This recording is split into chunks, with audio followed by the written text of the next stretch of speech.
Assalamualaikum warahmatullahi wabarakatuh. Perkenalkan saya Alfiatul Heria dengan NIM 22101011091. Jadi kali ini kita sudah bersama dengan rekan saya, ada Kak siapa? Kak Resti. Ya, baik, ada Kak Resti. Jadi kali ini saya berkesempatan untuk mewawancarai beliau terkait mengenai bagaimana usahanya di bidang kos-kosan ya, bener ya? Iya, betul sekali. Benar, oke. Mungkin untuk pertama kira-kira kapan nih Kak Resti memulai usaha kos-kosan tersebut? Saya mulai usaha kos-kosan tersebut kira-kira itu pertengahan tahun 2022. Jadi baru 3 tahun. Oh, 3 tahun ya, lumayan lama ya. Iya, lumayan sih. Iya, nah kira-kira tuh pertama kali bisa pengen punya kos-kosan itu terinspirasi dari siapa? Mungkin dari tetangga-tetangga sebelumnya yang sudah pernah punya kos-kosan ya, kok ternyata omsetnya lumayan ya. Misalkan satu kamar 1 tahun tuh 6 juta, dikali 4 kamar kan udah lumayan banget nih. Iya, banyak. Nah itu bisa jadi inspirasi. Oh, jadi tetangga-tetangga Iya, ya. kebetulan lingkungan kan juga mendukung nih, anak-anak Oh. UNES banyak. Oh, jadi sekitaran UNES. Iya betul, kosan ini Pas di banget sekitar ya. UNES. Iya betul sekali.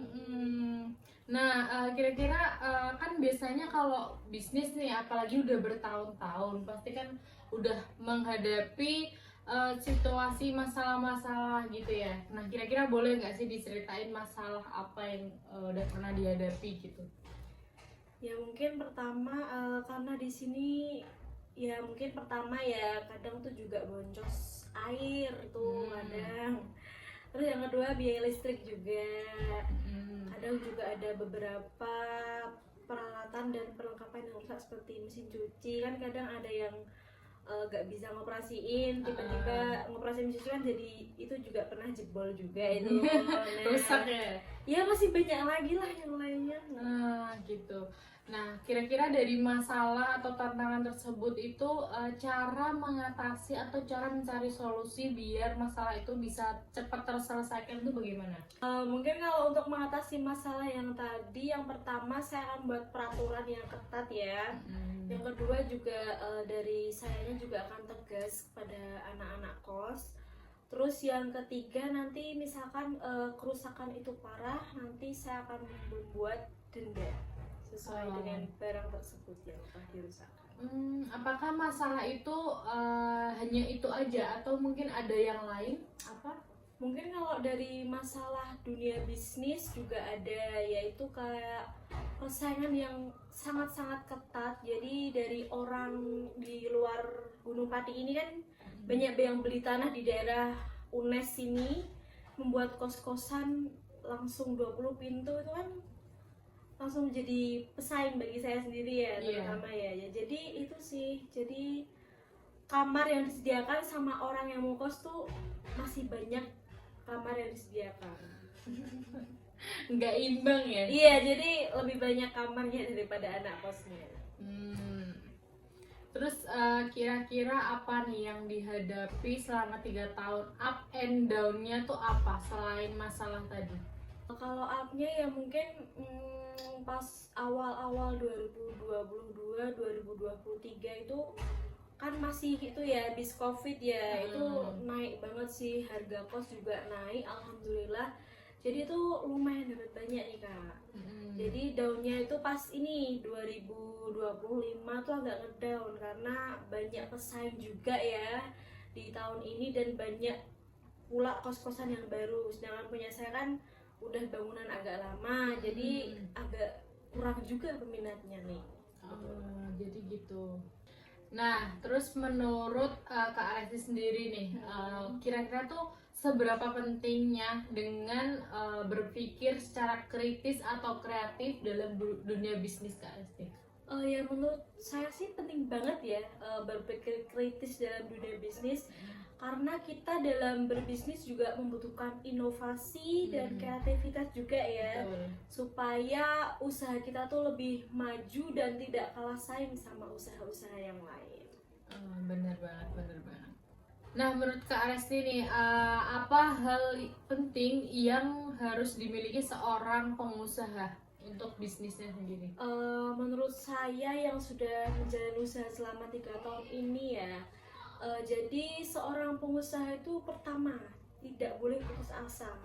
Mau itu rame, mau itu sepi, harus tetap kita mencoba untuk berusaha terus. Yang kedua, kita harus selalu berinovasi karena di dunia ini perkembangannya cukup pesat ya untuk Betul. sekarang ini. Jadi kita harus selalu berinovasi supaya banyak peminatnya. Dan yang ketiga, harus selalu belajar. Di dunia bisnis kan banyak banget tuh Kak, maksudnya kayak perkembangannya. Kita jangan bosan-bosan untuk mencari tahu di media sosial. Kita harus belajar apa aja dalam dunia bisnis, gitu aja sih Kak. Nah, bagaimana sih Kak Resti menilai keberhasilan dari suatu bisnis yang udah dijalanin Kak Resti, dan dimana bisnis itu tuh kan ada tadi ya, ada tantangannya. Betul. Nah, terus Kak Resti punya solusinya nih. Nah, kira-kira itu keberhasilannya tuh di tingkat yang kayak gimana cara nilainya?